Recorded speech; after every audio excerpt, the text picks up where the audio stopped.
Kujtojmë se në seancën e kaluar në rastin lagja e trimave, njëri nga të akuzuarit Sevdail Miftari, para trupit gjykues, është ankuar për keqrejtim gjatë transportimit nga burgu deri në gjykat. Pretendimet e Miftarit po diti konfirmoi edhe avokati Naser Raufi, i cili paralajmëroi padi penale për Ministrinë e Punëve të Brendshme. Domethënë 3 vjet të maltretuar nga njësi speciale përsëri, mendoj që as ombudsmani, as avokati i popullit, as prokuroria nuk punojnë punën si duhet, sipas mendimit tim. Domethënë në kontinuitet vazhdon maltretimi prej fillimit deri ditën e sotme të arrestuar. Do të kërkojmë bile, do të japim edhe padi penale dhe kundër ministrit të Punëve të Brendshme. Pas ankesave nga ana e të burgosurve, si dhe paralajmërimi për padi nga ana e avokatëve të palës mbrojtëse, në një konferencë shtypi sot Ministri i Punëve të Brendshme, Mitko Çafkov, tha se pas çdo ankese, Ministria e Punëve të Brendshme në një afat të shkurtër kohor do të hetojë ato.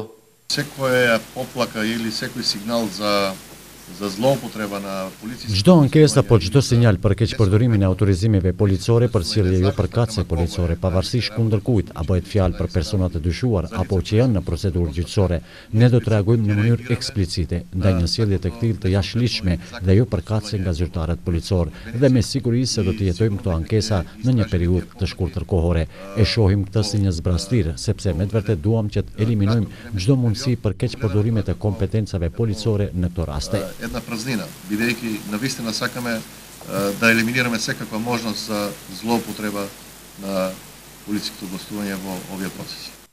Ndërkaq, zëvendës ministri i Punëve të Brendshme, Agim Nuhiu, në një postim në rrjetin social Facebook, ka shkruar: Ministria e Punëve të Brendshme nuk ka kompetenca mbi gardianët e burgut, por kemi angazhuar shërbimet për të verifikuar faktin sa janë të involvuar pjesëtarët e Ministrisë së Punëve të Brendshme në rastin në fjalë, sepse ata e bëjnë vetëm sigurimin e transportit të akuzuarve nga burgu deri në gjykat dhe anasjelltas.